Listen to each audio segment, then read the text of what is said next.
Eau Claire, Chippewa Valley, Wisconsin, late November 1876. A man whose name you do not yet know pulled his sleigh to a stop between two walls of timber. He had been bracing himself for a blast of wind, the kind that funnels between buildings and cuts through woolen, leather, and skin until it finds bone. The temperature that morning had not climbed above 32 degrees below zero. His horse stamped and snorted vapor rising from its nostrils in thick white clouds that vanished instantly in the dry killing air. But there was no wind. The narrow passage between the two small cabins was utterly still, and then he felt something so unexpected that his body reacted before his mind could make sense of it. He flinched. He pulled back on the reins, though the sleigh had already stopped. A warmth, gentle but unmistakable, washed over the left side of his face, then the right. It was the feeling of stepping from shadow into sunlight on a cool autumn afternoon, except there was no sun. The sky above was a featureless sheet of gray, and the air beyond this narrow gap was cold enough to kill an exposed man in under an hour. He sat there for a long moment, his breath curling upward, his mind refusing to accept what his skin was telling him. Then slowly he pulled off his thick leather glove. His fingers immediately burned with cold. He reached out and pressed his bare palm flat against the stone surface of the massive structure that rose between the two cabins. He had expected the sensation he had known his entire life, the way frozen stone sucks the heat from living flesh, the way it punishes you for touching it. What he felt instead was a deep, steady warmth, not hot, not enough to burn, but alive with stored energy, as though the stone itself had a pulse. He stood there alone between two silent cabins, his bare hand on warm stone, in the most brutal cold he had ever known, and he understood that everything he believed about heat and cold and survival was wrong. 3 months earlier, September 1876. The air in the Chippewa Valley held the first crisp promise of autumn, carried on the scent of turning leaves and damp earth. Along the river, the settlers moved with the quiet urgency of people who understood that winter in this country was not a season, but a siege. Women packed barrels with salted pork and sauerkraut. Men split oak and maple into cordwood and stacked it in long, careful rows against the sides of their cabins. Children stuffed moss and dried mud into the gaps between logs, their small fingers finding cracks that adult hands had missed. Everyone prepared in the same way, because everyone had learned from the same teacher, which was the winter itself. And in this valley, the lessons of winter were interpreted by one man. Linus Fairbanks owned the only general store within 15 miles. He was 52 years old, broad across the shoulders, with a full beard, going white at the chin, and eyes that missed nothing, especially what you owed him. His power did not come from muscle or meanness. It came from credit. Fairbanks extended credit through the winter months, allowing families to buy flour, salt, nails, and medicine against the promise of spring labor or autumn harvest.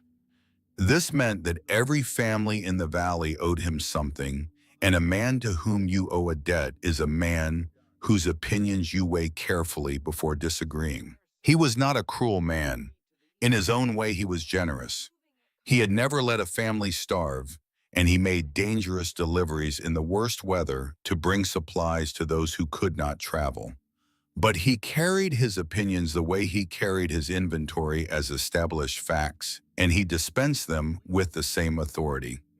When Linus Fairbanks said a thing was foolish, it became foolish because the cost of disagreeing with him was measured in flour and salt, and the difference between survival and ruin. His own home was the finest in the valley, 2-story solid timber frame with a large stone chimney on each end wall. He burned wood generously, both chimneys pluming smoke from dawn to dark. It was a house that announced its owner's prosperity, and yet a detail that Fairbanks never discussed publicly: His wife Bethia still complained of drafts that crept across the floor like invisible streams of ice water. Every winter, they sealed off the upper floor entirely, the whole family retreating to the kitchen to sleep near the cook stove. Bethia had accepted this as the nature of winter. Fairbanks had accepted it as the nature of the world. It was into this world governed by Fairbanks's certainties and Winter's indifference that Tabitha Holcomb was trying to build something no one had ever seen. Tabitha was 35 years old. She had arrived in the Chippewa Valley the previous year with her husband Wardell, who was 38, and had once built fishing boats on the coast of Sweden, and their two children, Abner, who was 10, and Etta, who was 8. They had come from the province of Småland, seeking land, and the broad, unnamed promise that America made to anyone willing to cross an ocean for it. What nobody in the valley knew, because Tabitha had not told them, was what she had been before she became a settler's wife. In Småland, Tabitha had been a kakalugnsmakare. The word meant nothing in English, and even in Swedish, it raised eyebrows when applied to a woman.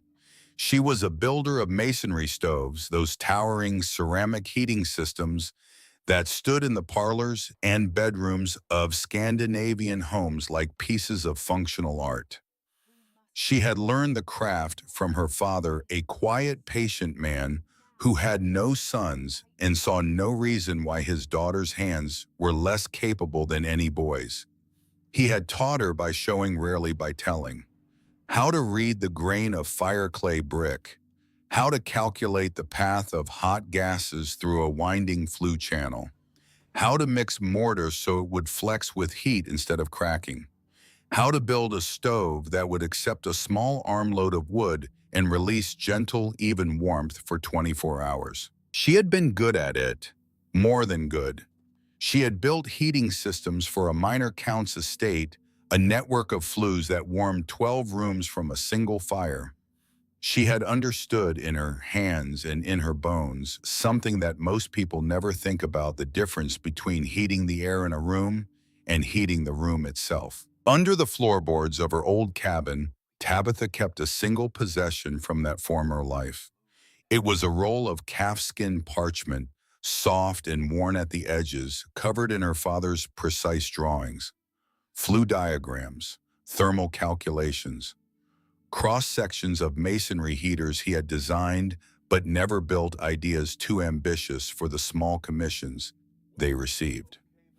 In the margin of one drawing in her father's careful hand, he had written a single line in Swedish. Translated, it read, "Do not heat the air, heat the house."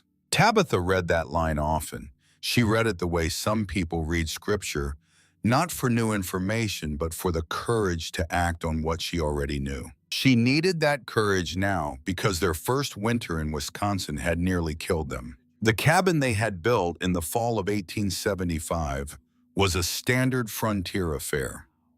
One room roughly 16 by 14 feet, with a stone fireplace on the north wall and gaps in the chinking that no amount of mud and moss could permanently seal. Wardell had done his best with the construction, but he was a boat builder, not a house builder, and the cabin showed it. That first winter came down on them like a punishment. Tabitha remembered it in specific physical details that returned to her unbidden, the way a burn victim remembers the exact quality of the heat. She remembered the morning she had to use a hammer to chip a crust of ice from the iron door hinges before the door would swing open. She remembered ladling hot soup into bowls and watching it turn lukewarm on the 6-foot journey from the cook stove to the table where the children sat shivering in their coats, their breath visible in the air of their own home. The cold was a thief. It stole the heat from their food before they could eat it, stole the warmth from their blankets before they could fall asleep, stole the feeling from their fingers and toes, and replaced it with a dull, persistent ache. The nights were worst. They would pile together under every blanket and hide they owned the fire roaring in the hearth so loudly it sounded angry and still. By dawn, the cold would have crept back in. Tabitha would wake to find the edges of their bedding stiff with frozen breath, a thin rime of ice on the wool where their exhalations had settled and crystallized in the dark hours. They burned 8 cords of wood that winter. 8 cords, a staggering amount representing hundreds of hours of labor in felling, splitting, and stacking. And they were never warm. They were merely less frozen. Tabitha, the woman who had built heating systems for manor houses, could not keep her own family from shivering in a single room. The shame of it sat in her chest like a stone, cold and heavy, pressing against her ribs. She felt she had betrayed her father not by failing to use his knowledge, but by carrying it across an ocean, only to let it sit under the floorboards while her children's fingers turned blue. One night, during the worst of it, Etta could not sleep. The little girl lay pressed against her mother, under the blankets, her body trembling in small, rhythmic waves. She whispered, "Mama was our house in Sweden this cold." Tabitha pulled her daughter closer. "No, sweetheart, grandfather's house was always warm." "Then why don't you build a house like grandfather's?" Tabitha did not answer. She lay in the dark, listening to the wind scream through the chinking, and the question, so simple that only a child could ask it, burned in her mind like a coal that would not go out. That was the night the idea began to take its final shape. She lay awake for hours, and in her mind, the serpentine flue channels of her father's drawings began to unfold and rearrange themselves, fitting themselves to the materials and conditions of this new brutal country. When the snow melted in the spring of 1876, Tabitha pulled the calfskin parchment from under the floorboards and spread it on the cabin floor. She studied her father's drawings with new eyes, eyes that had now survived a Wisconsin winter. She walked the riverbanks collecting fieldstone, testing each piece for density and grain. She found a deposit of fire clay in a creek bed 2 miles upstream, fire clay with aite andite consistency that told her it would hold up under extreme heat. She began to sketch, not copies of her father's designs, but something new. An adaptation, a marriage between the ancient Scandinavian masonry tradition and the raw materials and desperate conditions of the American frontier. She sat one evening watching the fire in their old cabin's fireplace, and she saw with the trained eye of a woman who had spent her life studying how heat moves every single thing that was wrong. She watched the flames and understood that the fire was generating enormous energy, enough to warm the cabin twice over, but the design of the fireplace was throwing almost all of it away. The hot gases rose straight up the chimney, carrying their heat into the sky. The powerful updraft pulled cold air in through every crack and gap in the walls, so the fire was actually creating the very drafts that made the cabin miserable. And the chimney itself, that massive column of stone built against the outside wall, absorbed tremendous heat from the fire on its interior face, and then radiated it outward into the wilderness, warming the snow and the squirrels and the empty, indifferent air, while the family inside fought for the scraps. It was, Tabitha realized, a system perfectly designed to waste energy.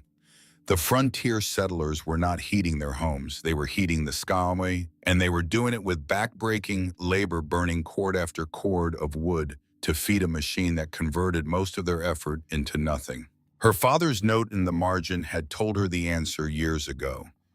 Do not heat the air, heat the house, heat the mass. Build a structure so dense and so massive that it could absorb the fire's energy and store it, releasing it slowly, evenly, radiantly, the way a sun-warmed stone wall releases its heat long after sunset. Force the hot gases to travel through winding channels inside the stone, surrendering their energy to the mass before escaping into the sky. Turn the chimney from a waste pipe into a battery, and place it not against an exterior wall where its stored heat would bleed into the wilderness, but in the center of the home where every degree it radiated would go directly into the living space.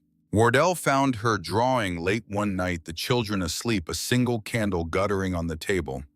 He looked at the sketches and asked, "What do you need to build?" "Two cabins," she said. "One for us, one for whoever needs it, and between them a heart." Wardle studied his wife's face. 15 years of marriage had taught him to recognize when she was speaking in metaphor and when she was speaking literally. This time he understood she meant both. He did not ask her to explain the drawings. He picked up his axe the next morning and began felling trees. By September, the foundations were laid. Two small cabin frames sat parallel to each other on a cleared plot of land overlooking the river bend, separated by a gap of no more than 4 feet. Between them, rising from the earth, was the beginning of a structure that drew every eye in the valley. It was a chimney, that much was obvious. But its placement was an act that defied everything the valley knew about building. Every man in the Chippewa Valley understood that you built your chimney on an exterior wall away from the living space to keep the fire from consuming your home. Tabitha was building hers in the dead center of her strange divided homestead, and it was enormous, an 8-foot square base of granite fieldstone, sunk 4 feet into the earth below the frost line. Each stone selected and fitted with a precision that looked less like masonry and more like sculpture. Linus Fairbanks stood with Amos Dunmore and Merritt Hathaway one afternoon watching from the road. His arms were crossed. "She's building 2 homes for the price of 2, Fairbanks declared, "but plans to heat them with the fire of 1.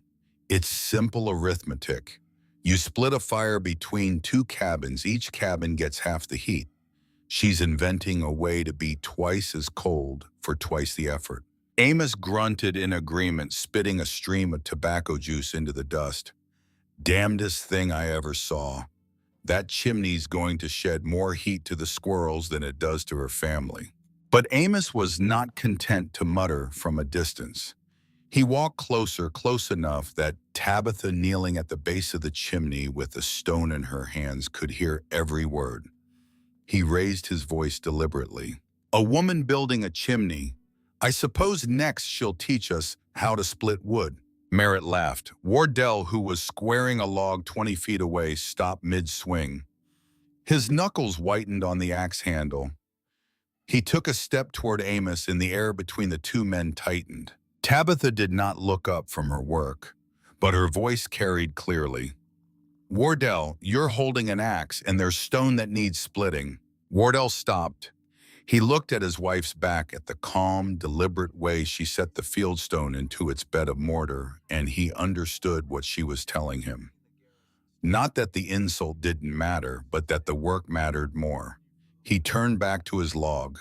Amos took Tabitha's silence for weakness. The reader knows it was the opposite. In the weeks that followed, the chimney rose steadily, and the attention of the valley sharpened. One afternoon in early October, Bethia Fairbanks appeared at the building site carrying an apple pie. She was 49, a tall woman with steady hands and intelligent eyes that she had spent most of her married life keeping carefully neutral. She was not supposed to be here. Not because Linus had forbidden it, but because the wife of the most important man in the valley did not visit the homestead of the woman her husband had publicly called a fool. She came anyway. The two women talked while Tabitha worked, and Bethia, without being asked, began helping mix mortar, her hands clumsy but willing. They spoke about small things at first: the children, the weather, the price of flour. Then Bethia asked the question she had come to ask. "Where did you learn to build like this?" And Tabitha, perhaps because she was lonely, perhaps because Bethia was the first person in this valley who had asked instead of judged, told her the truth. She told her about Småland, about her father, about the years spent building ceramic stoves that could warm entire houses with a handful of wood. She told her about the Count's estate, about the 12-room heating system, about the day she completed it, and her father had stood in the doorway of the grand parlor, feeling the warmth radiating from the tiles, and had said nothing at all because his silence was his highest praise. Bethia listened with an expression that shifted from curiosity to something deeper. When Tabitha finished, Bethia was quiet for a moment, and then she said something she should not have said, something that crossed a line she had carefully maintained for years. Last winter, our house has two chimneys. Linus burns wood all day and all night, but I had to sleep in the kitchen with the children because the upstairs was so cold I could see my breath in the bedroom. I have slept in my own bed for maybe 3 full months out of the last 5 winters. The two women looked at each other. One of them knew how to fix the problem the other had been living with for nearly 2 decades. The connection that formed in that look was the first real bond Tabitha had made in the valley, and it was a bond between women who understood something their husbands did not. That warmth is not a luxury. It is the foundation on which everything else, health, comfort, family sanity, is built. That evening, Bethia told Linus about Tabitha's past. She told him not to betray Tabitha, but because she genuinely wanted her husband to understand what this woman was building and why. Fairbanks' reaction was immediate and cold. If she's so skilled, why did she freeze just like the rest of us last winter? But something shifted behind his eyes, a flicker of doubt, not about Tabitha, but about his own house. About those two massive chimneys on the exterior walls pouring heat into the forest. About 18 winters of burning endless wood and never being truly warm. He pushed the doubt down. He had built his house. He had survived his winters. He was Linus Fairbanks, and he was not wrong. The doubt, however, did not leave. It sat quietly like a seed in frozen ground, waiting. In the days that followed Bethia's visit, the work took on a rhythm that was equal parts construction and endurance. Tabitha rose before dawn, dressing in the dark by Phil, pulling on the same pair of heavy canvas trousers she had worn every day since September, the knees now worn through and patched with scraps of flour sacking. She ate standing up, a piece of cold cornbread and a cup of water, because sitting down invited a kind of fatigue that was difficult to shake. By the time the first gray light appeared above the eastern ridge, she was already at the chimney selecting stones. Wardell joined her as soon as he had fed the children and set them to their lessons. Abner was teaching Etta to read from a tattered copy of a Swedish primer they had brought from Småland, translating the words into English as they went. The two of them huddled at the small table in the cabin while their parents worked outside in the growing cold. Tabitha could hear their voices through the open door, the careful, halting rhythm of a child learning language, and the sound anchored her. It reminded her why the chimney mattered. Not as an engineering project or a vindication of her father's theories, but as a simple physical promise to two small people that this winter would be different. The chimney was now visible from the road, and it drew attention the way any unusual thing draws attention in a small community with a mixture of curiosity and judgment. People slowed their wagons as they passed. Some stopped to watch openly. Others glanced sideways, not wanting to be seen looking, but unable to resist. Tabitha felt their eyes on her the way she felt the October wind, as a constant ambient pressure that she could not control and chose not to acknowledge. What bothered her was not the watching, but the whispering that followed. She heard fragments of it secondhand, carried to her by the particular cruelty of small-town gossip, which always finds its way to the person it concerns. At the church social after Sunday services, Merritt Hathaway's wife had apparently said that it was a shame about the Holcomb children growing up with a mother who cared more about rocks than about keeping a proper house. The comment had traveled through 3 households before reaching Tabitha via Parthenia Gridley, who had overheard it at the well and reported it with the apologetic directness of a woman who believed that bad news delivered honestly was better than bad news delivered late. Tabitha received the information without visible reaction. But that night, after the children were asleep, she stood outside the cabin in the dark and looked at the chimney, and she asked herself the question that every parent who has ever taken a risk has asked. Am I doing this for them or for me? She did not have a clean answer. The honest truth was that it was both. She was building the chimney because her children deserved to be warm. She was also building it because the knowledge her father had given her was burning inside her like a fire without a flue, and if she did not use it, it would consume her from within. The shame of the first winter was not just about cold. It was about waste. She had carried something precious across an ocean and let it sit unused while her family suffered, and that waste was a kind of sin she could not forgive herself for. She went back inside.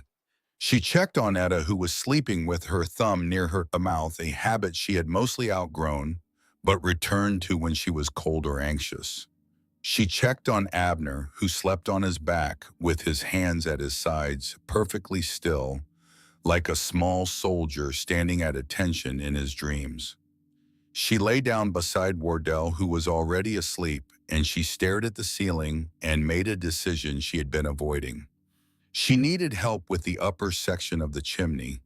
She needed someone who understood how stone behaves under its own weight at height. 2 weeks after Bethia's visit, Tabitha went to find old Theron Colburn. Theron was 70 years old, the most experienced stonemason in the valley, a man who had built more chimneys than anyone within 50 miles. Tabitha needed his expertise for the upper section of the chimney, where the weight of the stone and the height of the structure required hands that understood how granite behaves at elevation. Theron came to the site. He studied Tabitha's drawings for a long time, his weathered face unreadable. Then he shook his head.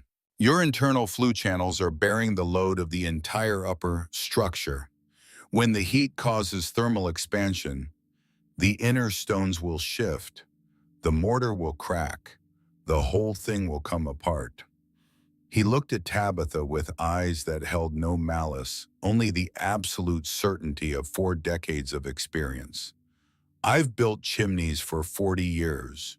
This one will kill someone. I won't be part of it. Tabitha tried to explain. The fire clay mortar she had found was flexible enough to accommodate expansion. She had designed deliberate expansion gaps at calculated intervals. The serpentine channels distributed thermal stress across the entire mass rather than concentrating it. Theron did not listen, not because he was stubborn or cruel, but because he genuinely believed he was right. 40 years of building chimneys had taught him what stone could and could not do, and nothing in those 40 years looked anything like what this woman was attempting. He left, and he told everyone. At Fairbanks' store, at the church after Sunday services, at every gathering where men talked about practical things. The chimney will fail. The chimney will crack. The chimney will kill. Theron's warning carried a weight that Fairbanks' mockery never had because Theron was the expert. The only expert. When Linus Fairbanks called Tabitha foolish, it was opinion. When old Theron Colburn said her chimney would collapse, it was testimony. Wardell confronted Theron at Fairbanks' store the following week. You've never built a serpentine flue system. You're judging something you've never seen. Theron was calm. I don't need to understand what will fall to know it will fall. I just need to look. Fairbanks stood behind his counter, silent, but there was a small, satisfied curve at the corner of his mouth. He did not need to say a word. Theron had said it all for him. Tabitha felt the shift in the valley. She was no longer the eccentric woman building a strange chimney. She was the dangerous woman whose chimney might kill her children. Mothers who had previously watched her with mild curiosity now watched with something closer to alarm. Men who had joked about her now spoke with the grim seriousness of people discussing a preventable tragedy. In the final week of October, Tabitha went to Fairbanks' store to buy the last supplies she needed. Iron hardware, a small quantity of lime rope for the pulley system. Fairbanks looked at her across the counter and shook his head. I don't extend credit for projects I believe will fail, Mrs. Holcomb. It's not personal, it's business. Tabitha did not ask for credit. She reached into her coat and placed money on the counter. Coins, bills, every dollar the family had saved. It was enough for the supplies. It was not enough for anything else. No flour for the winter, no salt, no reserve against emergency. Fairbanks looked at the money. He looked at Tabitha. He understood exactly what she was doing, trading her family's safety margin for building materials, betting everything on a chimney that the most experienced mason in the valley had condemned. He took the money. He put the supplies on the counter. He said nothing as she loaded them into the small handcart and walked away. But after she was gone, he said to Amos, who had been standing nearby, "She just bet her children's winter on that chimney." His voice was not mocking. For the first time, it was genuinely worried. That night, after the children were asleep, Bethia Fairbanks filled a basket with salted meat, flour, sugar, and a jar of strawberry preserves. She wrapped it in a clean cloth, walked through the mock to Tabitha's room, set it on the doorstep, knocked once, and left before the door opened. Tabitha found the basket. She looked at the footprints in the dew leading away into the darkness. She brought the basket inside and set it on the table. Etta, half asleep in her blankets, murmured, "Who sent it, Mama?" Tabitha looked at the basket, at the careful way everything had been packed, and she said, "A friend who isn't ready to say her name." She stood alone for a moment in the dim cabin, holding a jar of strawberry preserves that smelled like someone's kitchen, and she felt something she had not felt since leaving Sweden. She felt that she was not entirely alone. Outside, the October wind was growing colder. The chimney stood half-finished in the darkness between the two cabin frames, massive and silent, waiting for the stones that would complete it and the fire that would test it. Tabitha had the drawings, the stone, the clay, her husband and her two children. She had no money, no professional help, no safety net, and no time. The entire valley, including the only expert, believed she was building a monument to her own foolishness. Some believed she was building a death trap. She had 4 weeks before winter. The first stone, Tabitha said each morning, was the heaviest one she could lift. She had learned this from her father, though he had never explained why. It was simply the way he worked. Start with the stone that resists you most, the one that makes your arms tremble and your back protest, and place it while your body is fresh and your judgment is sharpest. By the time the light begins to fade and fatigue clouds your hands, you are working with smaller stones, stones that forgive imprecision. It was a philosophy of labor disguised as a construction method, and in the first week of October, Tabitha needed every scrap of philosophy she could find. The chimney was now 6 feet above the foundation, and the work had entered its most critical phase. The exterior was fieldstone, rough and honest, but the interior was something else entirely. Inside the growing column of granite, Tabitha was constructing a hidden architecture of flat stones and fire clay mortar, each piece placed with the precision of a watchmaker setting gears. Every angle mattered, every joint had to be exact. Too much restriction in the passages and the system would choke. Too little and it would fail to do its work. She tested each section as she built it, burning small bundles of grass at the base and watching the behavior of the smoke, reading the draft, the way a sailor reads wind. Wardle worked beside her from dawn until the light failed. His hands, trained by years of shaping boat timber, had adapted to the different demands of masonry with a craftsman's adaptability. He could not read stone the way Tabitha did, could not feel with his fingertips whether a piece of granite would bear weight evenly or concentrate stress at a hidden fault line. But he could mix mortar to her exact specifications, operate the crude pulley system they had rigged from rope and an oak branch, and lift stones that Tabitha's arms could no longer manage after 10 hours of labor. They worked in a rhythm that required few words, the rhythm of two people who had built a life together and understood that the greatest form of trust is not agreement but presence. Abner began helping in the second week of October. At first, Tabitha resisted. He was 10 years old, thin for his age, and the work was dangerous. A misplaced stone at this height could crush a hand or shatter a foot. But Abner did not ask permission. He appeared one morning at the base of the chimney with a bucket of water for mixing mortar, and when Tabitha opened her mouth to send him back inside, he looked at her with an expression she recognized instantly because she had worn it herself at exactly his age, standing in her father's workshop in Smallland, refusing to leave. It was the look of someone who has decided that this work belongs to them. She closed her mouth. She handed him a trowel. The mortar needs to be the consistency of wet clay, not mud. If you can push your thumb through it easily, it's too thin. If your thumb leaves a clean impression without cracking the edges, it's right. Abner nodded. He did not smile. He was too serious for smiling, a boy with his mother's careful eyes and his father's steady hands, and within 3 days he could mix mortar that Tabitha did not need to adjust. Within a week, she began teaching him to read stone. "This one," she said, holding a piece of field stone the size of a loaf of bread, turning it in the gray October light.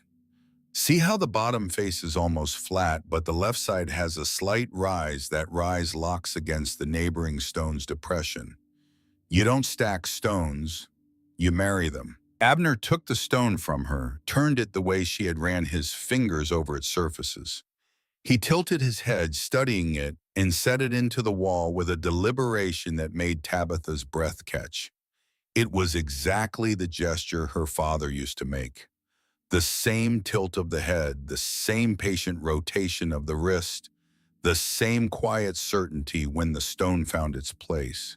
She was watching her father's craft pass through her and into her son's hands, a transmission that crossed an ocean and 2 generations and the boundary between life and death, because her father had been in the ground for 6 years now, but his way of touching stone was alive in this boy's fingers. She turned away so Abner would not see her eyes. Absalom Gridley passed the building site every day on his way to check his trap lines along the river.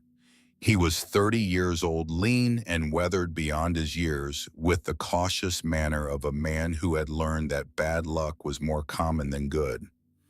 His cabin stood a quarter-mile to the east, a small, drafty structure with a thin chimney on the north wall and gaps in the floor that let cold air seep up from the frozen ground.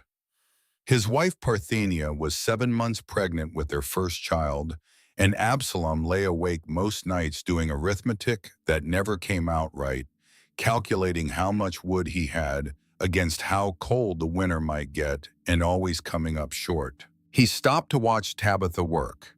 He did this every day for nearly 2 weeks, standing at the edge of the clearing with his hands in his coat pockets, saying nothing.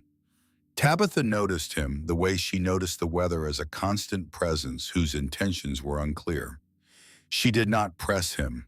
She understood the kind of calculation he was making, the same calculation everyone in the valley was making about her. The cost of being associated with the woman Linus Fairbanks had called a fool weighed against the possibility, however remote, that she might be right. One morning in mid-October, Tabitha spoke to him without looking up from her work. "If you're interested, I can show you how to build your interior chimney wall thicker. It won't cost you any timber, just stone and time." Absalom stood very still for a moment. Then he turned and walked away without answering. But he came back the next day, and the day after that. Bethia Fairbanks returned to the building site on a Tuesday carrying a cake pan. She claimed she needed to return, though Tabitha had never lent her one. The excuse was transparent, and neither woman acknowledged it. Bethia helped mix mortar again, and as they worked, she told Tabitha something that rearranged Tabitha's understanding of the forces moving against her. "Linus is angrier than he shows," Bethia said, keeping her voice even, her hands busy in the mortar trough. "It's not about you exactly, it's about the house. Our house. Every time someone mentions your chimney, he looks at ours, at the two chimneys on the outside walls, and I can see him doing the arithmetic in his head, 18 years of winters, hundreds of cords of wood, and I can see him arriving at a number he doesn't want to reach. Tabitha understood immediately. Fairbanks was not merely defending his expertise, he was defending 18 years of decisions. If Tabitha's design worked, it would not just prove her right. It would prove that every chimney Fairbanks had ever built, including and especially his own, had been bleeding heat into the wilderness for nearly 2 decades.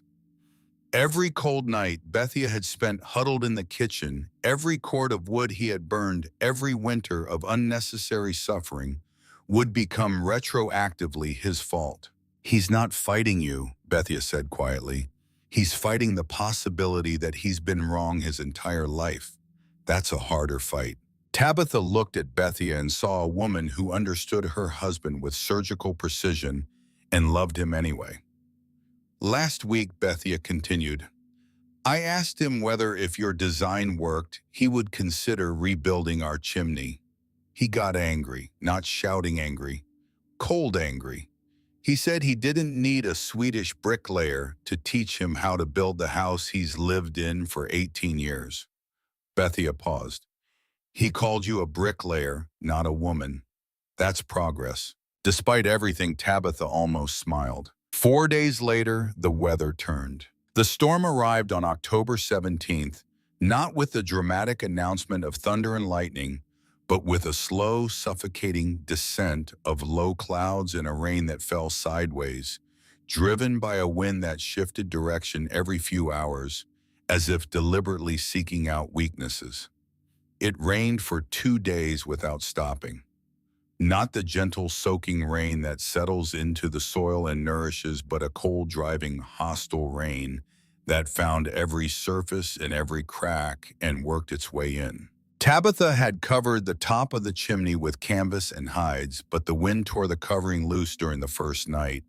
By morning, rain was pouring directly into the unfinished upper section, saturating the mortar that had not yet fully cured. She fought the storm for hours, climbing the scaffold in the driving rain to re-secure the covers, but the wind was relentless, and the canvas, soaked and heavy, kept pulling free from the stakes. On the morning of the third day, the rain stopped.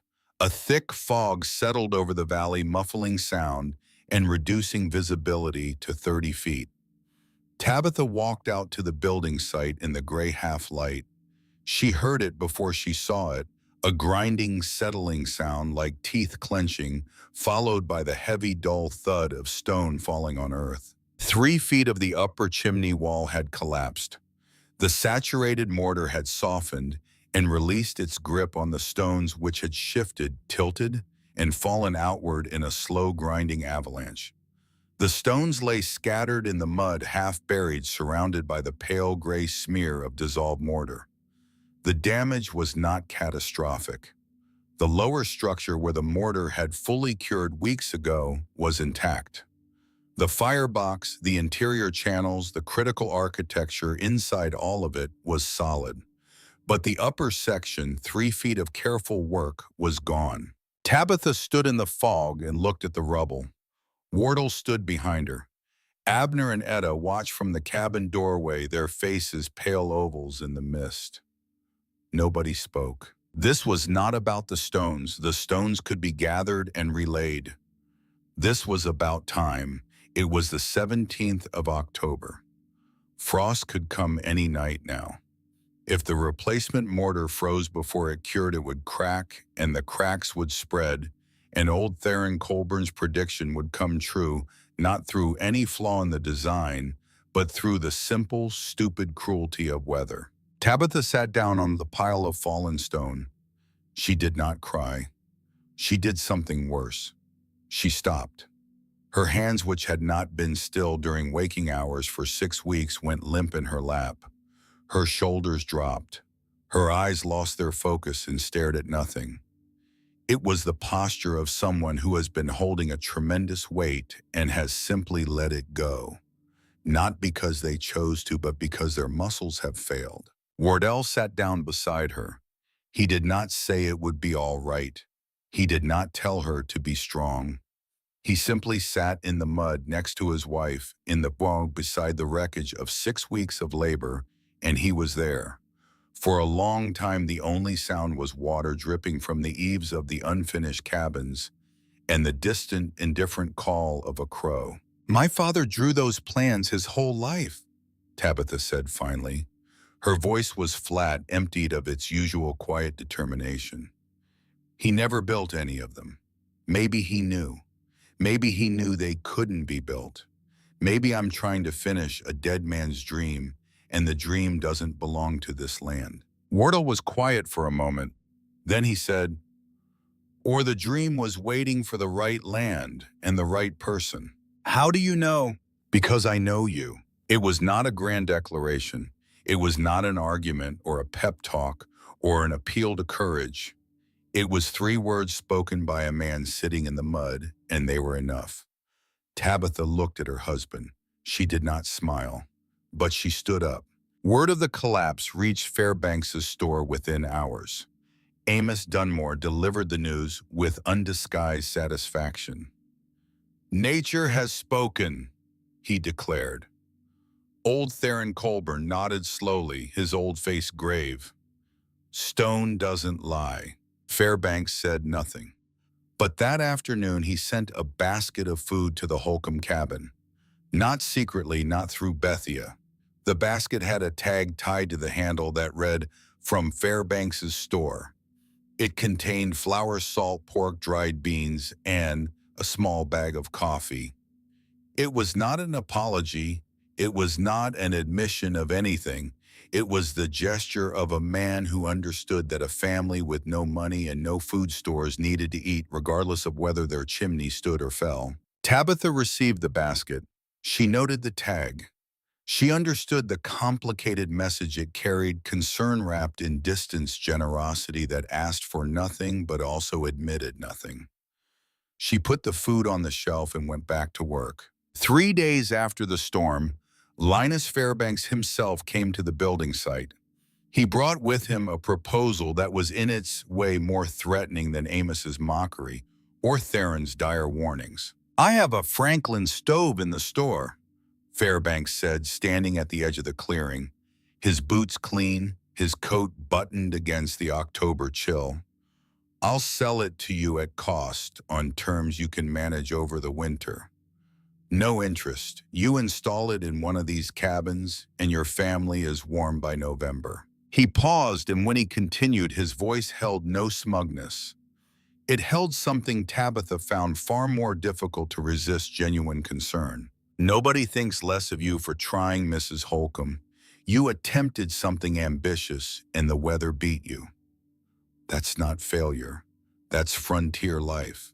But winter is not going to wait while you rebuild, and I will not stand by and watch children suffer for the sake of an experiment." It was, Tabitha admitted to herself, a reasonable offer from a man who was in this moment being genuinely decent. A Franklin stove would not heat the cabin the way her chimney would, but it would keep them alive. It would keep Etta and Abner safe. And it would mean surrendering quietly, permanently, the vision she had carried from her father's workshop across 6,000 miles of ocean and prairie. She refused. "Thank you, Mr. Fairbanks. I don't need a Franklin stove. I need 2 more weeks of weather above freezing." Fairbanks looked at her for a long moment, then turned to Wardell, who was standing nearby. "You should persuade your wife, Mr. Holcomb. I can't sell health to children." He left, and that night, for the first time in their marriage on this subject, Wardell and Tabitha disagreed. It was not a fight. There was no shouting, no anger, no accusations. It was something more dangerous than a fight. It was 2 people who loved each other deeply, arriving through that love at opposite conclusions about the same problem.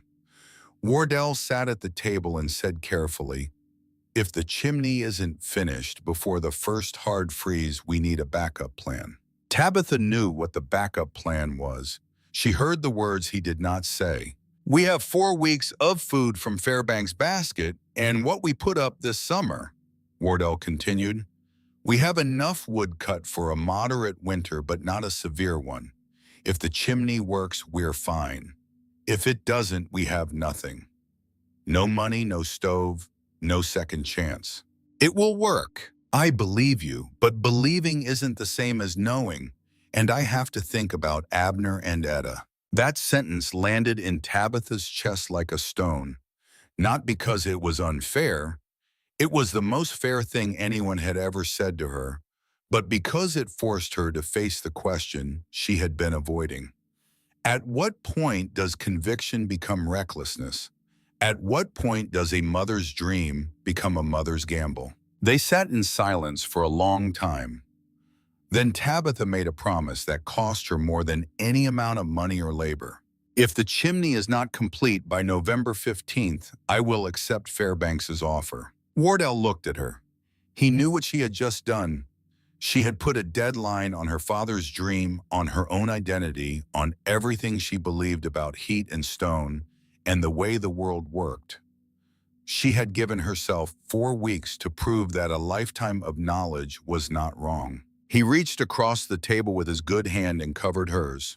Then we finish in 4 weeks, he said. Tabitha changed her mortar formula. She increased the proportion of fire clay and decreased the sand, creating a mixture that cured harder but also set faster. She covered each day's new work with animal hides weighted with stones, creating a crude insulation that retained the mortar's own chemical heat during the curing process. She worked faster, but she did not work less carefully. Speed without precision would kill the chimney more surely than any storm. On the 4th day after the collapse, Absalom Gridley appeared at the building site at dawn. He said nothing. He picked up a stone and carried it to the base of the scaffold. Tabitha watched him. He set the stone down, straightened, and met her eyes. Parthenia told me to come, he said. Tabitha waited. And I owe Fairbanks money, but I don't owe him the right to choose which neighbors I help. It was the bravest thing Absalom Gridley had ever said. And he said it quietly, the way brave things are usually said, without drama or fanfare. Just a man standing in the cold morning light, making a choice that would cost him something. Fairbanks would hear about this. Fairbanks would remember. Parthenia Gridley, 8 months pregnant, now sent something with Absalom the next day. It was a wool scarf she had knitted, deep blue, soft and warm. It was for Etta.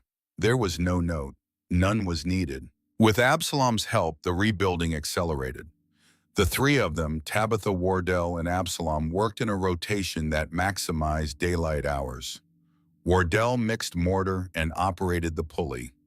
Absalom carried stone and held the scaffold steady. Tabitha laid every stone herself, trusting no one else, with the placement that determined whether the internal channels would function or fail. The days fell into a pattern that was brutal in its simplicity. They started at first light and stopped when they could no longer see their hands in front of their faces. They ate lunch, standing up, passing a canteen of water and a hunk of bread between them, without stopping work. The October cold deepened steadily, and the mornings now began with a skin of frost on the water bucket and a stiffness in the fingers that took an hour of labor to work out. Tabitha's body had changed over these weeks in ways she registered distantly, the way you register weather. Her forearms were roped with new muscle. Her shoulders ached constantly, a deep grinding pain that lived in the joint and radiated outward. She had lost weight she could not afford to lose, her cheekbones sharper, her wrists thinner, her wedding ring loose enough that she had taken to wearing it on a cord around her neck to keep from losing it in the mortar trough. Word of Absalom's defection reached Fairbanks within a day. Amos Dunmore delivered it as he delivered all gossip, with the relish of a man who considers other people's business a form of public entertainment. Your debtor Gridley is helping the Swede woman build her chimney, Amos reported, leaning against the counter at Fairbanks' store, carrying stone for her, working alongside her like a hired man. Fairbanks said nothing for a long moment. He rearranged a row of tinned goods on the shelf behind the counter, aligning the labels with unnecessary precision. Then he said, "A man can choose how to spend his time."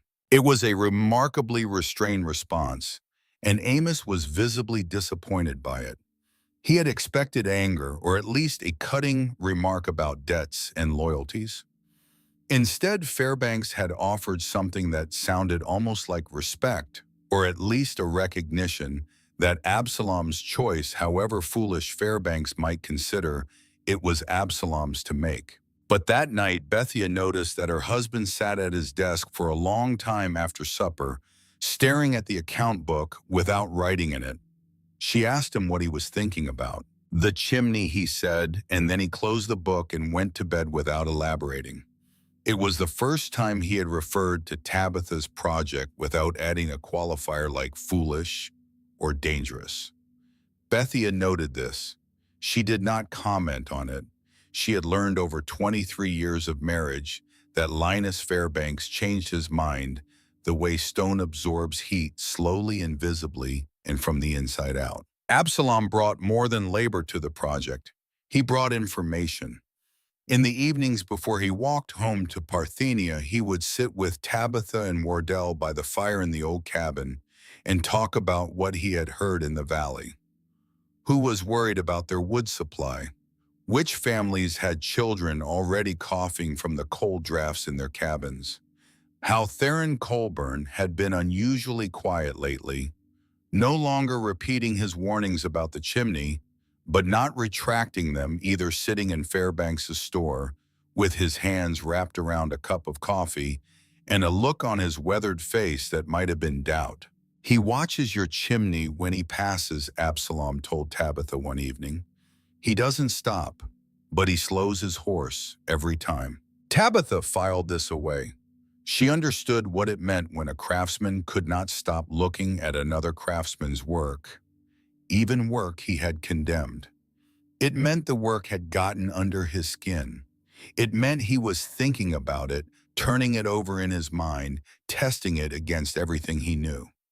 It did not mean he had changed his mind, but it meant his mind was no longer closed. One evening after Absalom had gone home and the children were eating supper, Etta helped Tabitha wash her hands in a basin of warm water. The little girl held her mother's hands in her own, turning them over, studying them in the lamplight. Tabitha's fingers were cracked at every knuckle. Her palms were stained gray with mortar and brown with dried blood from a dozen small cuts. Her knuckles were swollen, the joints stiff and aching. They were the hands of a woman who had been fighting stone for 2 months. "Do your hands hurt, Mama?" Etta asked. "Yes. Why don't you stop?" Tabitha thought about this question. She thought about all the sophisticated reasons she could give about tradition and craftsmanship and thermal physics and her father's legacy. But Etta was 8, and the truest answers are the simplest. "Because I want this winter, when you go to sleep, to be the first winter you don't need to wear your coat to bed." Etta looked at her mother's ruined hands. Then she pressed them against her own small chest and held them there, as if she could warm them with her heartbeat. Tabitha closed her eyes. In the first week of November, the chimney stood nearly 20 feet above its foundation. The interior channels were complete, sealed and tested with smoke from a small grass fire that confirmed the draft pulled cleanly through every turn.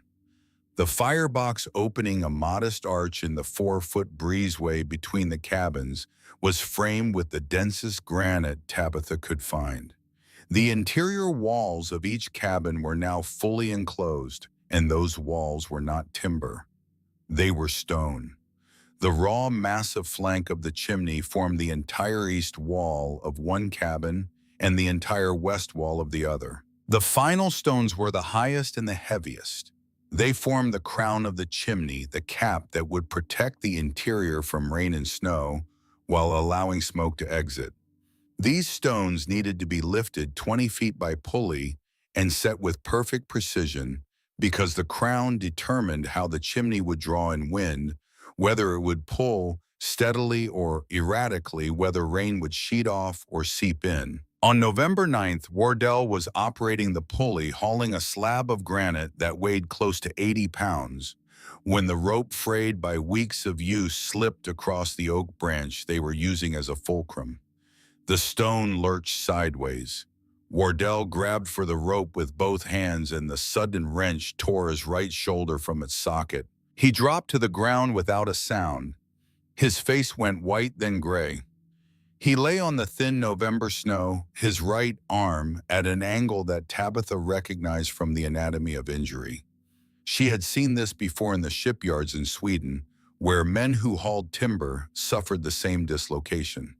She knelt beside him, took his wrist, braced her foot against his rib cage, and pulled. Wardell screamed once, a sound that brought Abner running from the cabin and sent a flock of crows exploding from the tree line. The shoulder went back in with a grinding pop. Wardell lay on his back, panting, staring at the sky. His right arm was useless. The muscles around the joint were torn and swelling. He would not be able to lift anything heavier than a cup for at least 3 weeks. Tabitha helped him inside. Absalom arrived within the hour, alerted by Abner, who had run the quarter-mile to the Gridley cabin at a speed he did not know he possessed. The two men looked at each other, Wardell in his chair with his arm bound against his chest, Absalom standing in the doorway, and an understanding passed between them that required no words. Absalom would help, but Absalom had his own cabin to prepare his own pregnant wife, his own winter bearing down. Tabitha was for all practical purposes alone. That evening, word reached Fairbanks' store. Fairbanks sent a message through a neighbor. The Franklin stove offer remains open. 6 words. No commentary, no gloating. Just the steady, patient pressure of a man who believed time was on his side. Abner found his mother standing at the base of the chimney in the fading light, looking up at the unfinished crown. The stones that needed to go up were heavy. The pulley required 2 people, one to haul and one to guide. Tabitha was strong, but she was not strong enough to do both. "I'll hold the guide rope," Abner said. "You pull." Tabitha looked at her son. 10 years old, thin arms, hands still soft compared to hers. She wanted to refuse. She wanted to send him inside where it was safe, where stones did not fall and ropes did not snap, and the worst thing that could happen was a splinter from the rough-hewn table. But Abner was not asking. He was telling her. And she recognized the look on his face because it was the same look she had given her own father 30 years ago in a workshop in Småland. "Hold tight," she said, "and if the stone swings, you let go and step back. You hear me? You let go." "I hear you." They worked together for 3 days. Tabitha hauled, Abner guided. The stones rose one by one and found their places at the crown of the chimney. Tabitha's hands bled, her shoulders burned. At night, she could not straighten her fingers, and Wardell would sit beside her and gently, with his one good hand, massage her knuckles until the joints loosened enough for her to close them. On the afternoon of November 12th, 3 days before the deadline she had given Wardell, Tabitha stood on the scaffold at the top of the chimney and placed the last stone, the capstone. She pressed it into its bed of mortar, wiggled it once to test the seal, and then went still. She straightened up. She was 20 feet above the ground, standing on rough planks, the November wind cutting through her coat. Below her, Wardell stood, looking up, his right arm strapped to his chest, his face tight with pain and pride. Abner stood beside his father, one hand resting on Wardell's good arm. The boy's face tilted upward, watching his mother on the skyline. Tabitha looked out over the valley. The low afternoon sun caught the granite of the chimney and turned it warm gold. From this height, she could see every homestead in the valley, every thread of smoke rising from every chimney, all of them built against exterior walls. She looked down at her own creation. 8 tons of stone, hundreds of hours of labor, A labyrinth of hidden channels inside waiting for fire. Two cabins flanking it like open hands. And between them the 4-foot breezeway where the fire would burn and the stone would drink the heat and hold it. She did not cheer. She did not weep. She placed her raw, bleeding hand flat against the cold capstone and stood there for a moment, feeling the November wind on her face, feeling the solid, patient weight of stone beneath her palm. It was finished, but it had not been tested. 3 months of labor, every dollar they had, their standing in the community, their children's safety. A dead man's dream carried across an ocean. All of it rested on a question that could not be answered until she lit a fire and waited to see if the stone would hold the heat or let it go. That evening, Absalom Gridley stopped by on his way home from his trap lines. He stood at the base of the chimney and looked up at the completed structure, his hands in his pockets, his breath visible in the cold air. He walked slowly around it, running his hand along the stone, feeling the joints, testing the surfaces. Then he looked at Tabitha. "When do you light it?" "Tomorrow." Absalom nodded.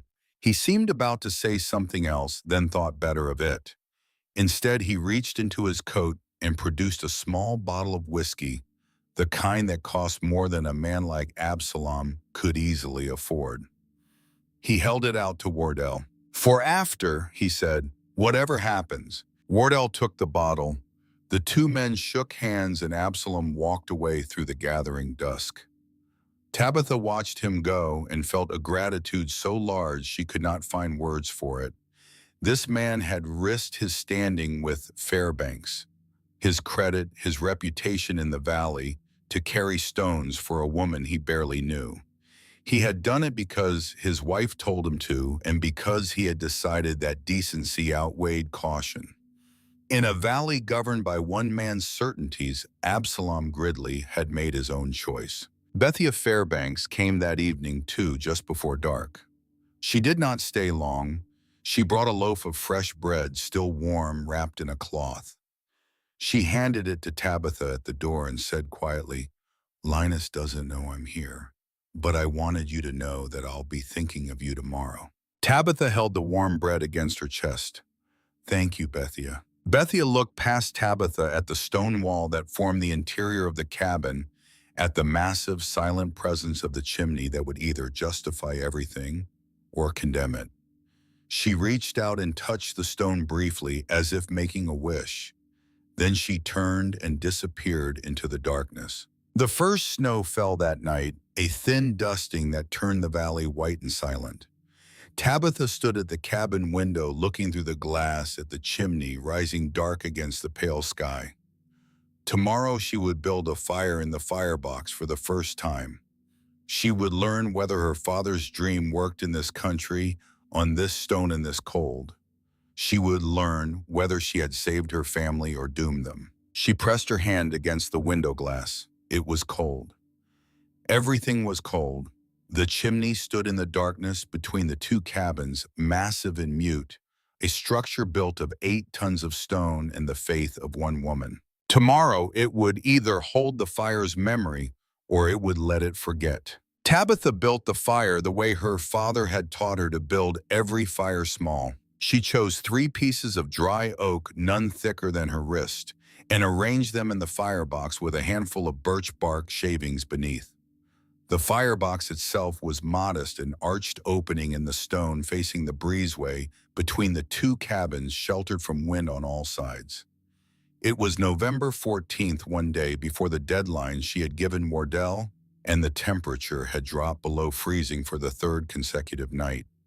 The thin snow that had fallen on the 12th had not melted. It would not melt again until April. Wardell stood in the doorway of the east cabin, his right arm still bound against his chest. Abner and Etta stood behind him, Etta gripping her brother's hand. They watched their mother kneel before the small, arched opening and strike a match. The birch bark caught immediately, curling and blackening, releasing a bright, cheerful flame that seemed absurdly small against the massive stone surrounding it. The oak pieces began to smoke, then glow, then burn. For 10 minutes, everything seemed fine. The fire crackled quietly. Smoke rose from the flames and disappeared into the dark mouth of the flue opening above the firebox. Tabitha watched the way the air moved around the fire, pulled inward and upward by the rising heat. It was pulling well. She allowed herself a single cautious breath of relief. Then the smoke changed direction. It happened slowly at first, a thin wisp curling outward from the firebox instead of upward into the flue. Then another. Then a thick gray tongue of smoke rolled out of the arched opening and drifted sideways into the east cabin. Within a minute, the cabin was filling. The smoke was not rising through the chimney. It was backing up, pooling, spreading across the ceiling like an inverted flood. Abner coughed. Etta began to cry, not from fear but from the sharp sting of smoke in her eyes. Wardle pulled both children outside, his good arm around Etta. Abner pressed against his side. Tabitha did not move. She stayed on her knees before the firebox, her eyes streaming, watching the smoke that should have been traveling upward through 20 feet of stone channels and was instead pouring into the home she had spent 3 months building. She could hear in the ringing silence between Etta's sobs every voice that had told her this would fail. Amos Dunmore's contempt, old Theron Colburn's grave warning, Linus Fairbanks's reasonable, devastating offer. She could hear them as clearly as if they were standing behind her, and for a span of perhaps 30 seconds, she believed they were right. All of them. She had carried a dead man's drawings across an ocean and built a monument to her own stubbornness, and now her children were standing in the November cold while smoke filled the home that was supposed to save them. 30 seconds. That was how long Tabitha Holcomb allowed herself to fail. Then she picked up a candle, lit it from the dying fire, and crawled into the breezeway on her hands and knees, staying below the smoke. She held the candle flame near the base of the flue opening, watching the way the flame moved. It flickered, leaned slightly upward, then went still. There was no draw. The flue channels above were not pulling air. She understood. The channels inside the chimney were filled with cold air that was denser and heavier than the warm air the fire was trying to push upward. The cold air sat in those winding passages, blocking the flow.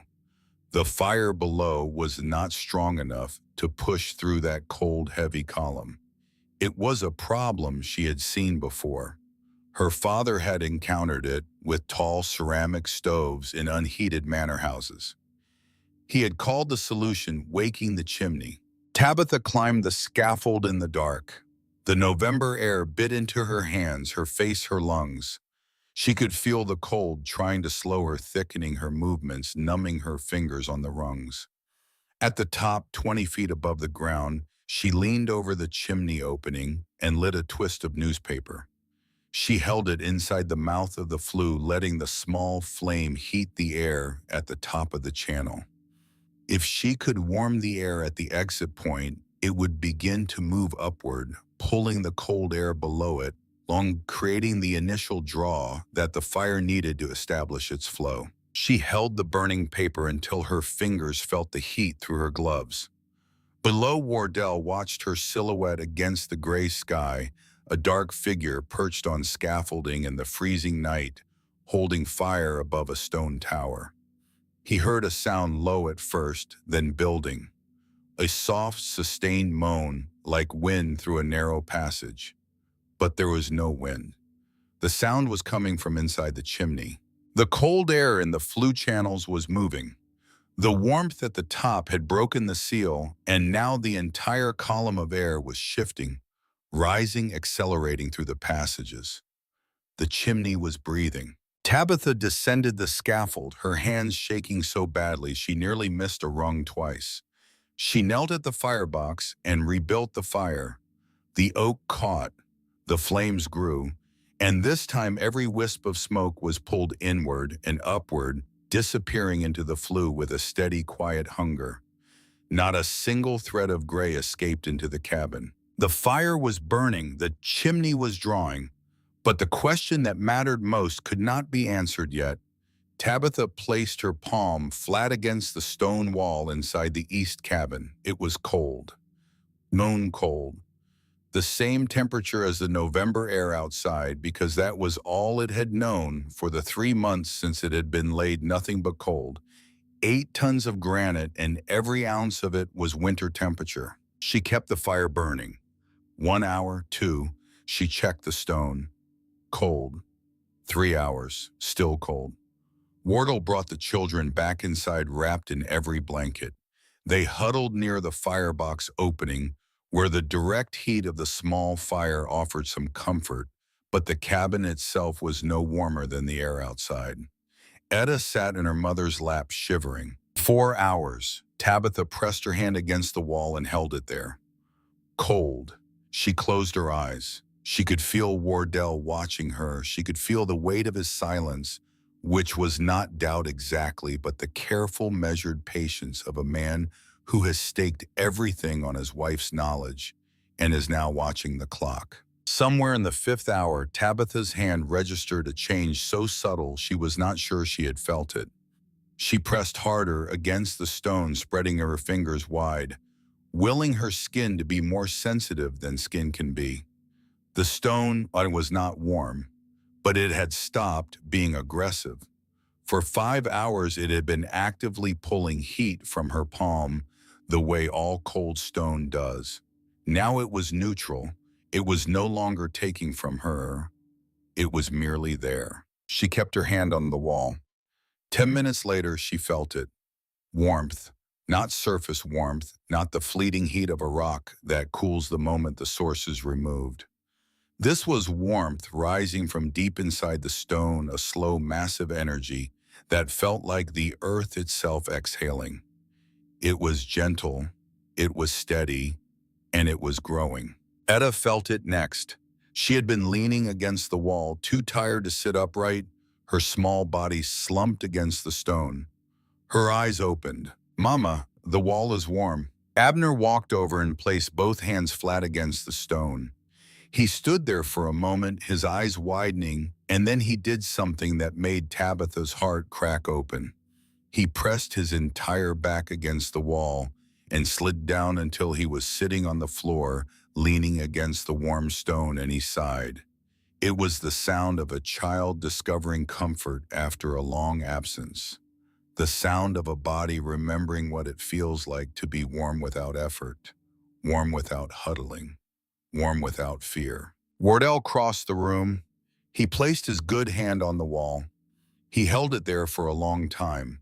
Then he looked at Tabitha, and he nodded once slowly, the way a man acknowledges something he has believed in, but never been certain of until this exact moment. Tabitha turned away. She walked to the small window and looked out at the darkness, and she cried. She cried without sound, her shoulders shaking her reflection in the glass a blur. She cried not from relief, though there was relief. She cried because the wall was warm, and her father was dead, and he had spent his life drawing plans for something he never built. And now in a cabin in Wisconsin, 10 years after they buried him in the churchyard in Smallland, his dream was warming her children's backs. The polar outbreak arrived 6 days later on November 20th. It came not as a storm, but as an invasion. A vast lobe of Arctic air that slid down from Manitoba and settled over the upper Midwest with the patience of something that intended to stay. The temperature in the Chippewa Valley dropped to 0 on the first day and kept falling. By the third day, it had reached 20 below. By the fifth, 30 below. By the eighth day, the thermometer outside Fairbanks' store read 38 degrees below 0, and the mercury had stopped moving, as if the instrument itself had surrendered. The valley disappeared into survival. Smoke poured from every chimney, thick and constant, a sign of fires burning at full capacity inside every home. Absalom Gridley's cabin was a misery of frost and drafts. The water bucket by the door froze solid. Parthenia, now 9 months pregnant, enormous and exhausted, sat wrapped in every garment they owned, a chair pulled so close to the fireplace that the front of her dress was hot to the touch, while her back was cold. Absalom burned wood at a rate that made his stomach clench every time he looked at the shrinking pile outside. He calculated and recalculated. At this rate, they would run out by the first week of January. After that, he did not know. At Fairbanks's store, business was grim.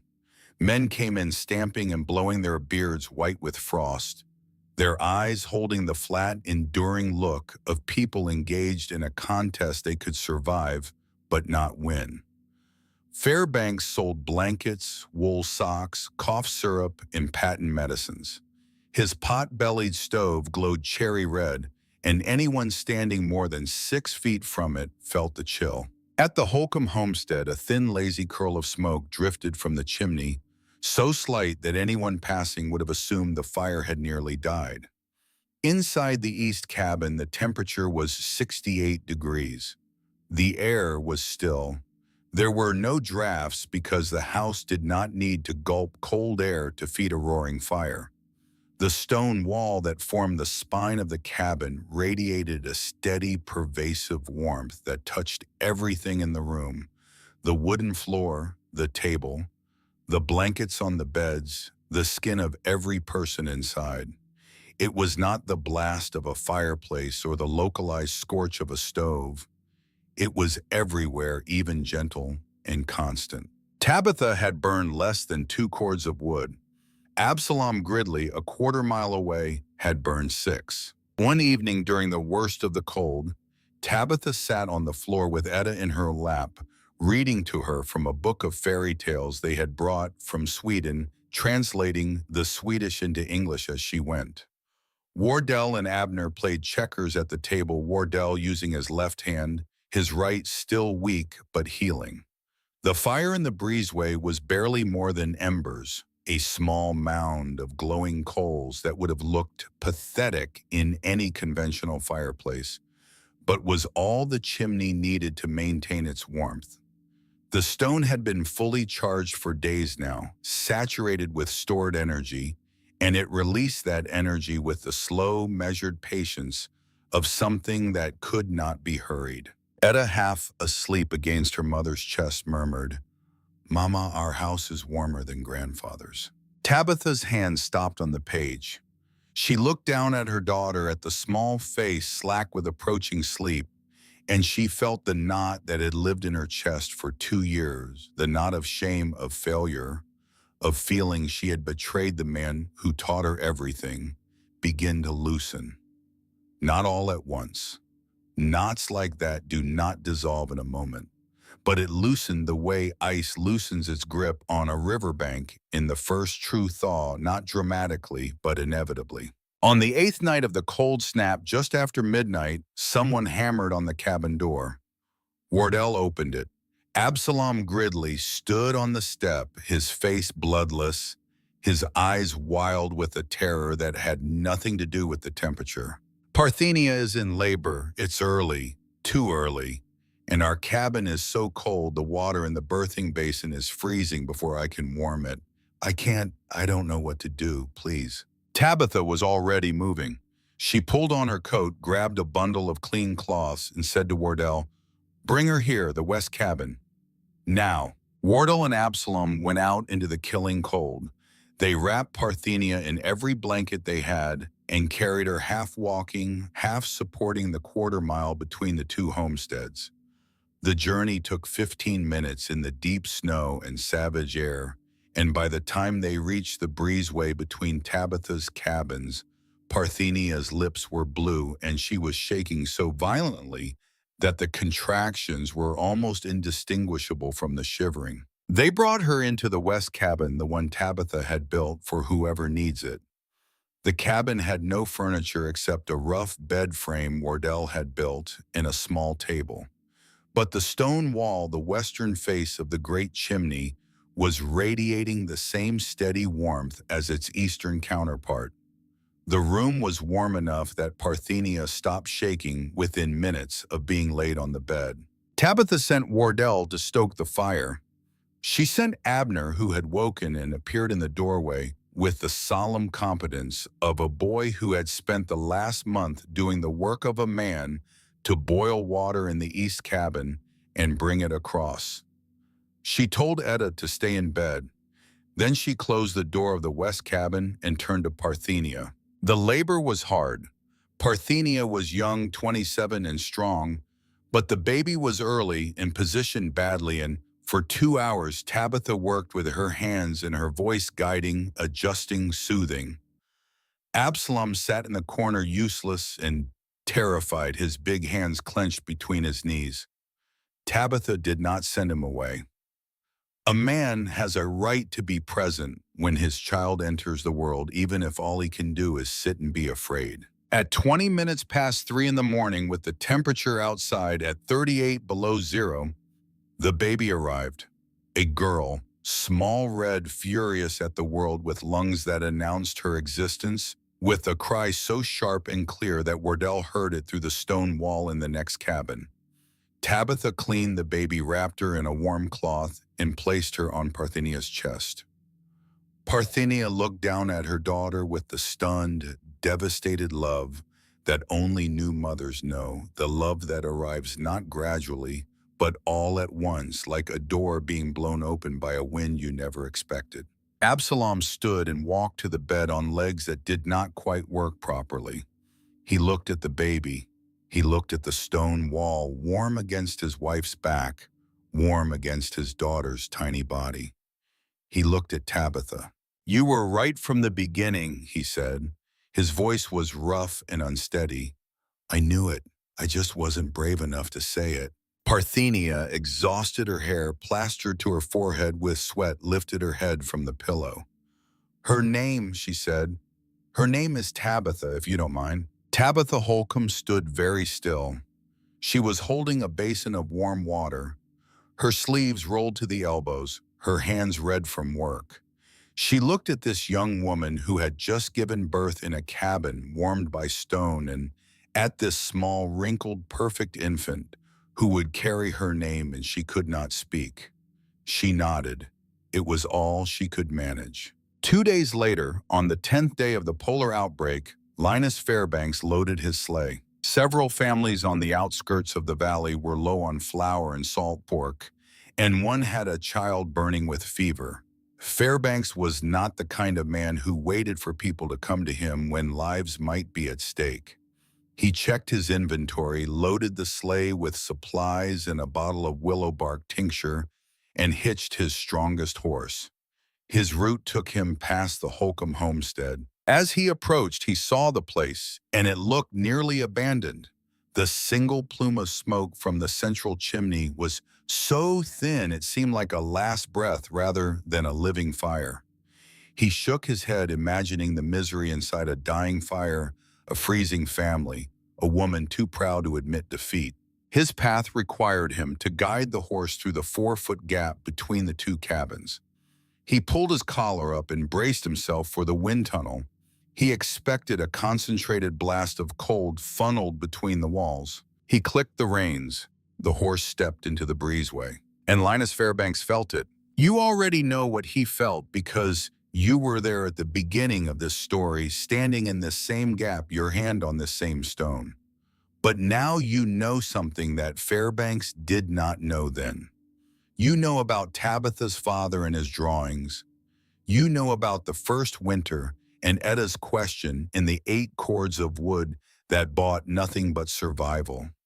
You know about Bethia's secret visits and the baskets of food. You know about the storm that broke the chimney and the night Tabitha sat in the mud and considered giving up. You know about Wardell's shoulder and Abner's steady hands and Etta pressing her mother's bleeding fingers against her chest. You know about the smoke that went the wrong way and the climb in the dark to wake the chimney. And you know about a baby girl born at 3 in the morning in a room warmed by stone, a baby named Tabitha. Linus Fairbanks knew none of this. All he knew was that the air in this narrow passage was warm, and the stone beneath his bare hand was alive with heat, and everything he had believed for 52 years about how the world worked had just been proven wrong by a woman he had called a fool. He stood there for a very long time. Then he got back on his sleigh and continued his deliveries because the families on the outskirts still needed flour, and the child still needed medicine and Linus Fairbanks. Whatever his faults was, a man who did what needed doing. But he was quiet on that journey, quieter than he had ever been, and the families he visited noticed that he seemed distracted, as though part of his mind had stayed behind in a narrow passage between two cabins, touching warm stone in the coldest air he had ever breathed. That evening he returned. He knocked on Tabitha's door. He held a small sack of horehound candy for the children and a plug of tobacco for Wardell. He stepped inside and the warmth enveloped him like a blanket. He unbuttoned his greatcoat without thinking about it, the way you unbutton your coat when you walk into a home that is genuinely, deeply, effortlessly warm. "Mrs. Holcomb," he said, "I need you to show me." Tabitha nodded. She led him to the great stone wall. She did not explain the physics. She did not lecture him on thermodynamics or flue design or the principles of radiant heat. Instead, she took a damp wool shirt that had been waiting to be hung to dry, and she pressed it flat against the warm stone. Fairbanks watched. A small cloud of steam rose from the fabric. The damp patch began to shrink visibly, the moisture being drawn out of the wool and into the warm air by the steady, patient heat of the stone. In less than 2 minutes, Tabitha lifted the shirt. It was bone dry.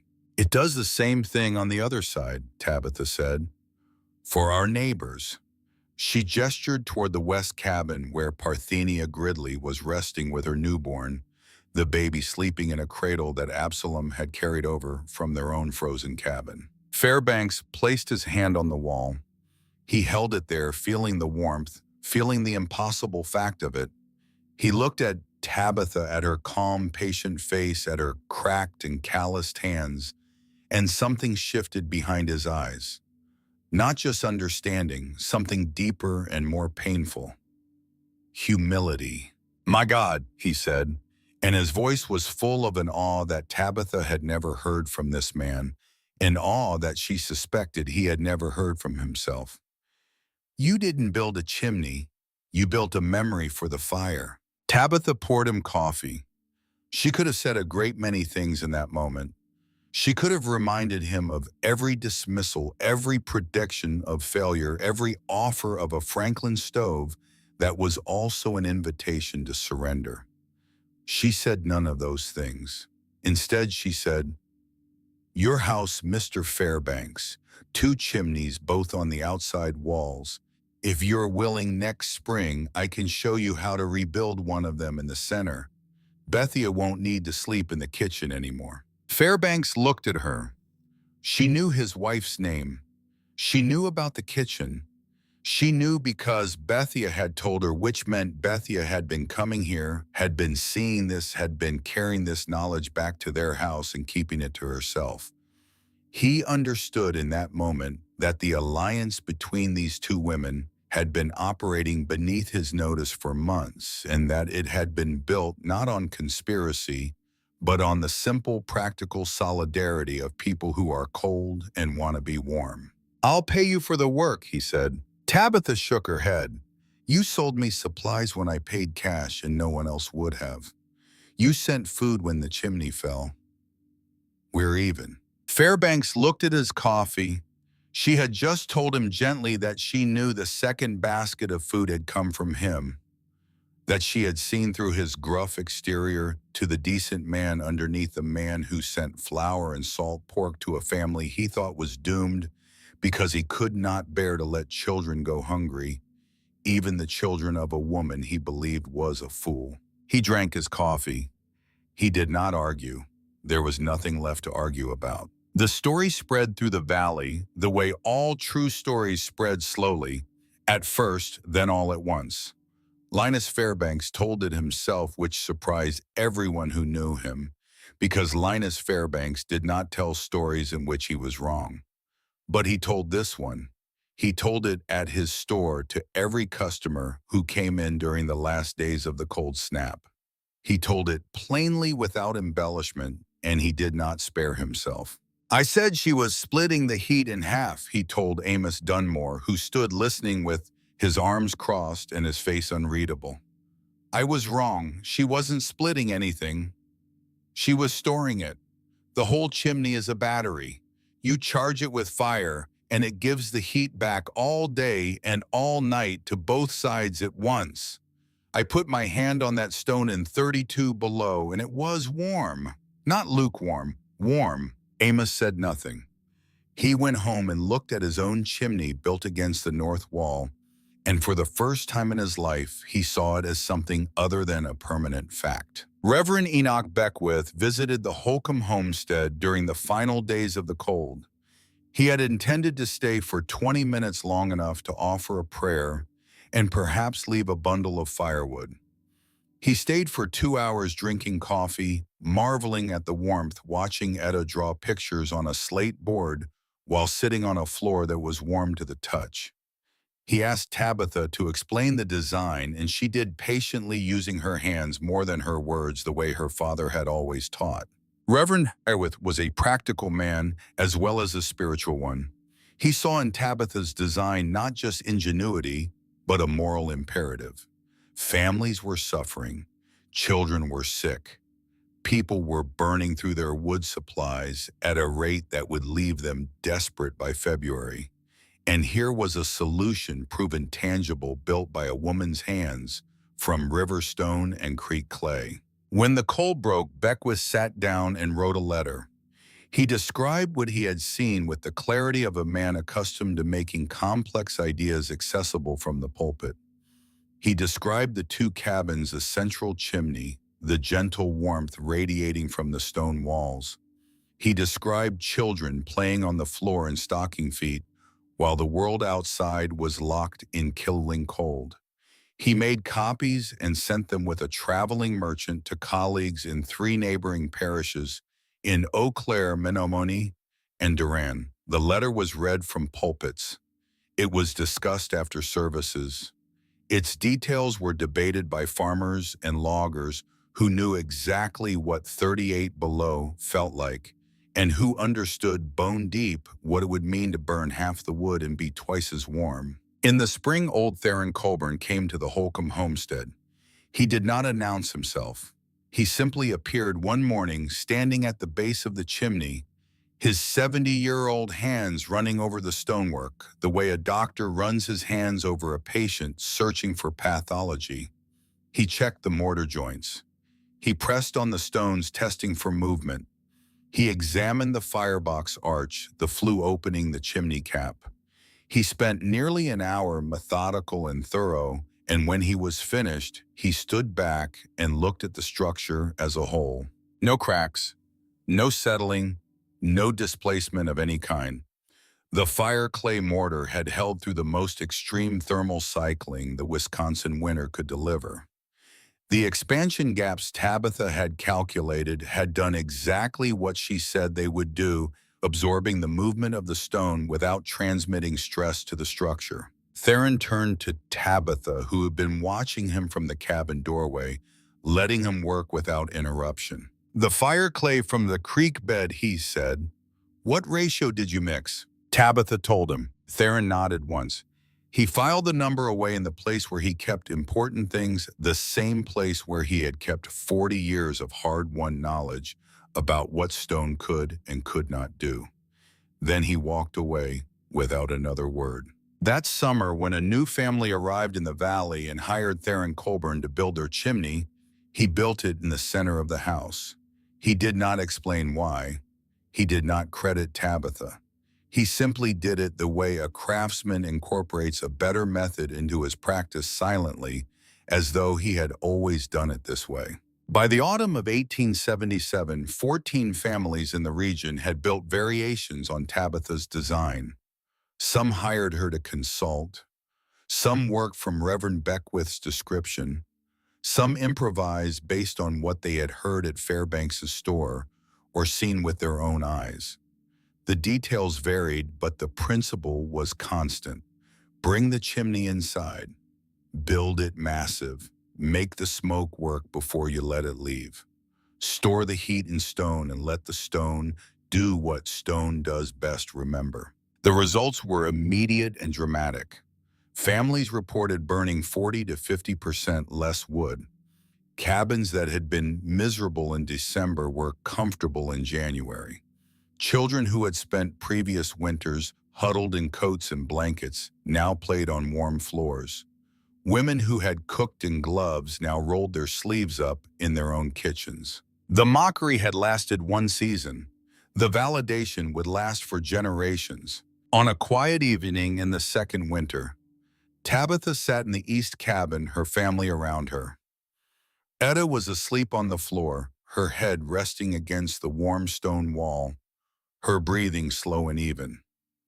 Wardell read a book by lamplight, turning pages with his left hand out of habit, though his right had long since healed.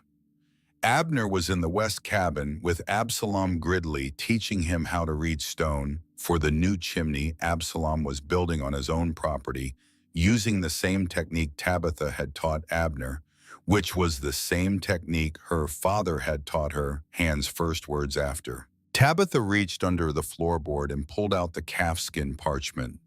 She unrolled it on the table, smoothing the soft leather with her palms, looking at her father's drawings by lamplight. The precise lines, the careful annotations, the cross-sections of flue channels he had imagined but never built. And in the margin his handwriting, "Do not heat the air, heat the house." She turned the parchment over. The back was blank. It had always been blank, a surface waiting for something that her father had never gotten around to putting there. Tabitha picked up a pencil. She began to draw. Not copies of her father's work, but new designs. Adaptations for the granite and clay and brutal winters of this country. Improvements based on what she had learned in 2 seasons of building and burning and observing. She drew slowly, carefully, the way her father would have drawn, and beside the new sketches, she wrote her own line in English, this time in her own handwriting, that was nothing like his but carried everything he had taught her. Do not build for yourself, build for whoever needs it. Wardle looked up from his book. He saw his wife drawing, her face lit by the lamp, her cracked hands moving with the precision that had always been there, even when those hands were bleeding and frozen and shaking with exhaustion. He smiled. He did not ask what she was drawing.